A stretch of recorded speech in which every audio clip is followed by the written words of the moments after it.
Okay, it's Saturday, the 26th. It's been raining constantly. The rain has finally stopped in Geneva, and it's going to stop only for 2 more days. What better time to talk about the status of the predictions of what's coming for the week and where we are throughout the state in New York in terms of disease management for fungi? The rain is going to start again just on Tuesday and Wednesday, so wanted to get all these things out and in your minds before the next rains of the week. By the time Scaffolds comes out, you'll be listening to it in the rain. But anyway, let's talk about what's happening. All right, so where are we? We're everywhere. I mean, there's a few places, if you're very north, you might be in the half-inch green, but for the most part, people are pulling into the tight cluster and into pink. We're having the pink meetings throughout the week in New York, talk about the disease and insect pressures, and more importantly, what the climate of the crop looks like, and moving into bloom and thinning. So I'll be talking about this. This is the period of time now where we kind of want to like to focus on our protectants, Captan, Mancozeb, or the combination of the two of them, Captazeb. However, as we're getting into the bigger rains, it's a time to use up those last two psyllid applications in the form of Dodine, which I think I'll have, by the time this forecast ends, I'll have recommended all the possible uses we could do.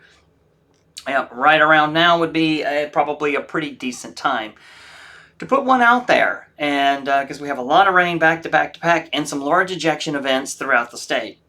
You're going to be tempted to dip into the single site fungicide 7 through 11, 3, and 52, but I'm going to try to convince you to hold off for a little bit longer unless you've already used up all your Dodine and your group 9 fungicides and alinopyrimidines, because these other things will get the rusts. I mean, if you have a big rust, I'm probably going to recommend you could try 3. Or if you have a lot of powdery mildew, I'd still say save your 3 for later in the season when powdery mildew is more prevalent and starting to come out. And right now, these other things will also get your apple blotch that could show up a little bit later. So I'll try to convince you of that. Let's just say for happenstance that there is no Captan or Mancozeb due to shortage issues, and you'll have to go to the, what I like to refer to as the green plan, which means you'll just be alternating biologicals. This week, I would not recommend relying entirely on a biopesticide to do the job. I would still be pushing that Dodine. And if you did need to, maybe Dodine at some point in the week and then a biopesticide later to clean up the rest of the crop as you move through the lighter rain events. We'll see what that looks like in a moment. But anyway, this is sort of where we are now, moving into pink and into bloom throughout the state. And at this point, if you're a tight cluster to bloom, you have 15% ascospore ejection or more, use one of the AP, Scala or Vanguard, I think are the only 2 I know of, and psyllid in the form of Dodine. We have those 5 days of rain. We'll talk about it. They work well on apple scab, but they don't do that much for the other diseases. That's why I want to use these up now and save the best stuff for later. If it's less for some reason than 15% ascospore ejection, just keep your coverage with your Captan Mancozeb if you've got it, or you can put on one of the biopesticides. You should be able to weather it. If you get too much rain, you could always reapply double nickel again. I know many organic growers that are just like, whatever, I just apply my biopesticides twice a week and I'm getting the job done. It might be an expensive program, but it might end up working in the end. So that's sort of where we are now. If you've gone full green and you don't have a greater than 15%, yep, I do recommend spraying more, probably at least twice a week, maybe every 3 to 4 days, depending on how these rain events come. I think you could probably manage with biologicals entirely if you just made an application before every decent sized rain event. If it is bigger than 15%, I generally tend to recommend these 2, the Oso and the Howler. Oso is a legit antibiotic. It's a lot more organic, and Howler is also a natural biological, Pseudomonas chloraphysis strain AF S009. It makes pyrrole nitrin. One of the sort of a chemical analog for the phenylpyrrole fungicide Scholar that we don't have in apples until the very end when you're using it post-harvest. So it will kind of make a Scholar type molecule that actually does pretty well, and it may explain some of its stronger performing activity. Does it work that much better than everything else? I don't know. It's hard to really tell. They all work pretty well. Even the ones I mentioned down here, Stargus, EcoSwing, and Double Nickel, all have a liquid formulation, and I tend to like to use those or have the best success of using those in my orchard. Liquid, I generally tend to prefer. However, I don't remember if Howler's a liquid or a powder. It might be a powder, but it does a pretty good job as well. Just mix it well and put it in the tank, and these are the ones I tend to recommend for the higher pressures. Down here are the ones I recommend for the lower pressures, but if you have them, they'll do you fine, particularly if you're doing them twice a week. All right, what else do we have? Let's see. I've mentioned many times before, just use the group 9s and the group 12s now. This is why. So I've got a big list of all the different products and their different groups. Group U12 is Psyllitt. Disease of high efficacy is apple scab. That's why I'm trying to convince you to use up its 2 applications now. Group 9, Vanguard and Scala. It is also allowed on Long Island, just like Psyllitt, and it's best used as apple scab. If we had problems with botrytis, these would be fantastic, but botrytis doesn't get apples until they go into harvest. The Group 11s, I'm kind of pushing them for later. Flint, Extra, and Gem are the only true Group 11s that are all by themselves. Fantastic. Winners on powdery mildew, and fantastic for summer disease. Pristine is also excellent as well, but it will eat up one of your Group 7s because it has boscolid in it, a Group 7 fungicide. And as we move into the other parts, Luna Sensation is kind of like a Pristine. It is technically also a 7 and 11. It has the, it shouldn't be Circadus anymore. It should actually be Tesseris is what the new Group 7 is in that one. So they're great against apple scab, powdery mildew, and summer disease. The same with Maravon. Unfortunately, I don't think Luna Sensation or Maravon is allowed on Long Island. It's kind of sad. Group 7s as well, the Tesseris, often called Circadus in the old days, not on Long Island, great against apple scab and summer disease. The Group 7s are really pretty decent against scab and summer disease, but they can vary a little bit. Miravis and Aprovia, they're all Group 7s by themselves, as is Terceris. Fontellus is also a Group 7 by itself, not necessarily allowed on Long Island, but great on summer disease as well. The 3s are great. We used to have a big problem with DMI resistance in the 3s to apple scab, and that was particularly with things like Rime and Raleigh, which are very water-soluble fungicides. And yeah, they would be the first to go against the DMI-resistant apple scab population, but they would also perform incredibly strong against powdery mildew. I think the powdery mildew likes the highly water-soluble fungicides. It's very thin, it's just a bunch of spores that will even burst in water, and I think those are the better materials, Rime and Raleigh, for powdery mildew. Does that mean the others don't do well? No, they're just better on apple scab, but they're actually quite fantastic. Now the Group 3s like Inspire Super, Endar, Sevia, and Procure, the others that I haven't mentioned yet, great on scab. They will generally perform stronger on scab. Excellent on rust. This is what to do if you have rusts. Put these things out. Inspire Super is nice, but it contains a Group 9, but you probably won't use up all your Group 9, so you can use Inspire Super anytime you would like to for rust, summer diseases, and things like that. Procure, another really great one for rust and summer disease as well. The really strong ones, I'm kind of leaning a little bit towards maybe including Sevia on the powdery mildew. I just need to keep watching it. We have a very high pressure block. Against a low pressure block, these things will just wipe out powdery mildew altogether.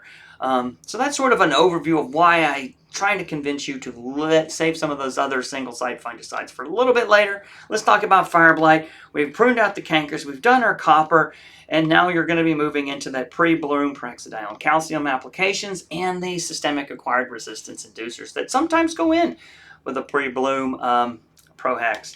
And then we'll be moving into the antibiotics and biologicals, and then from that point on, peroxidine calcium comes up. It's going to take a big effort this season to stop that blossom blight and prevent that subsequent shoot blight from happening. Even a few blighted blossoms can cause trouble.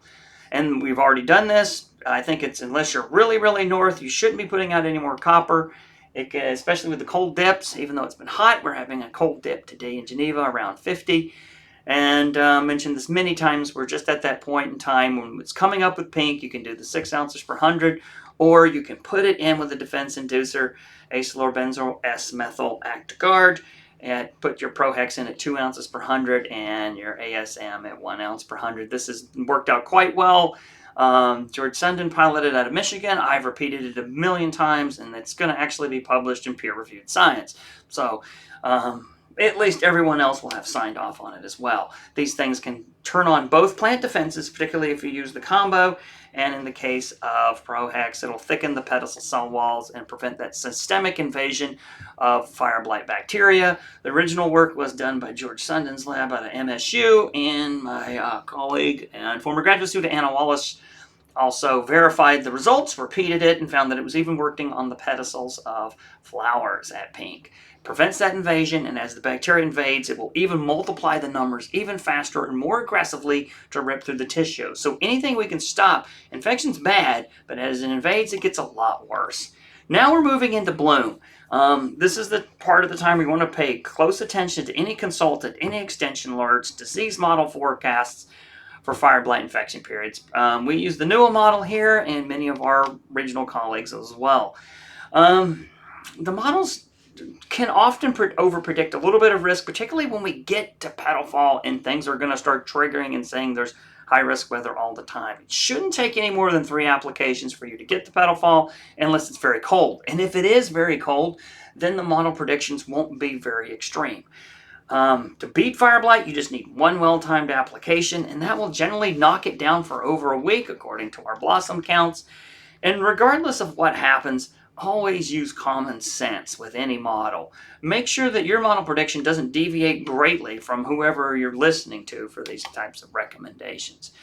And for our modeling, fire blight forecasting predicts the blossom blight infection periods, the parts of time where the bacteria is multiplying on the stigmatic surface, washing into the floral cup and starting an infection. And if you start to see things like this, you'll be like, is this a naturally thinned flower or is this fire blight? Just give it a slight tug. If it falls off in your hands, that's natural thinning. If it's resistant to you pulling it off the tree, it's either Fuji or it's fire blight, particularly if it looks black down in the cup. Now, the models don't tell us too much about shoot blight, but it can give you an idea of when an infection occurred. If you want to avoid antibiotic resistance, always use a model. They use both heat units and the presence of moisture. Don't just keep spraying it every week. Take a look at these various models. The newest system uses both Cougar Blight logic, which has been updated for the newest models. Dan Olmstead and I worked together to get this in there, all up to date and verified last season. And then it also works the epiphytic infection potential done out of West Virginia and University of Maryland. This is the same logic that would go into the Mary Blight type model. I worked with the original authors to make sure that this went into NUA correctly. It gets integrated with the NUA and RCC weather data for as long as we're allowed to have it. And it's fully automated with limited user input. This is the model there. This time what you'll want to do if you're really shooting for using the antibiotics is pretty easy. You're looking for the epiphytic infection potential or Cougar Blight degree hour sort of approaching the 500 mark for a streptomycin or a kasugamycin application. If you want to use oxytetracycline or a biological, I would shoot for maybe more of the 70s. If you start going for the 40s, you'll just be spraying all the time and you might be a little bit frustrated. There are biological materials that can work as well as the 2 antibiotics, but you'd put them out sort of on a different schedule. So we'll talk about that briefly. If it's a bloom, streptomycin, 24 ounce per acre of the 17 or an 8 ounce per acre of the Firewall 50 type. If you have 17%, 24, 50%, looking at more of an 8 ounce thing. You can start to see these things all divide by 3. If you have a 300-gallon orchard, for goodness sakes, put in 24. If you have a 100-gallon acre, it's going to be 8 for the 17, or even less if you use the 50 per 100. So, be careful. I don't think anyone has a 300-gallon orchard, and I'm sorry if you do, because they're not as horticulturally efficient or as fun to spray. If you have an opportunity, you need to put a second one on, always consider the application of kasugamycin. It's that 64 ounces per acre. The same rules apply for the second or third infection period. You want to rotate these things in there. A couple things that we've noticed with research is that if you use streptomycin resistant, the other bacteria in the orchard become resistant to streptomycin pretty quickly. However, a couple applications of that kasugamycin will eliminate those other resistant epiphytes, if you will. Why are we worried about them? Sometimes these resistances can be passed between bacteria, and you don't want some other junk bacteria hanging out here giving your fire blight streptomycin resistance. It would only happen in very rare instances with lots of devastating fire blight, but no one wants this to occur. So rotate a little bit is never a bad idea if you can afford it. If you don't have your organic and you're out of the bloom world, I'm out of the antibiotic world, it's no big deal. You can still beat this. We have biopesticides that work pretty well, defense inducers, and low MCE copper products. The number one across the country, probably worldwide, most effective biological would be the Oreo Basidium Polilens Blossom Protect. A couple people are also putting out other competitive inhibitor type materials as well that we'll be evaluating that have worked pretty well in the past. This one particularly seems to get in the way of fire blight causing infection, and maybe even more importantly, turning on a defense inducer activity that really seems to give it that extra edge over some of the others. And when would you put this on?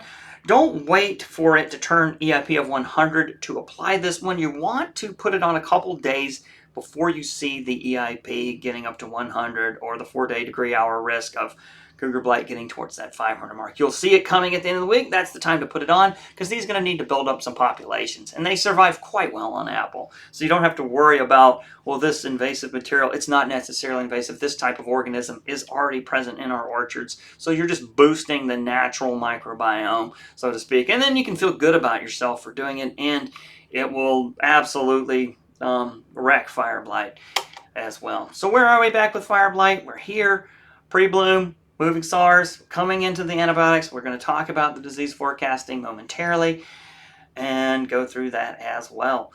Then ProHex will be coming up, and that's all we have for sort of like the basic strategy for the week. Now let's look at the actual forecast in a coming video.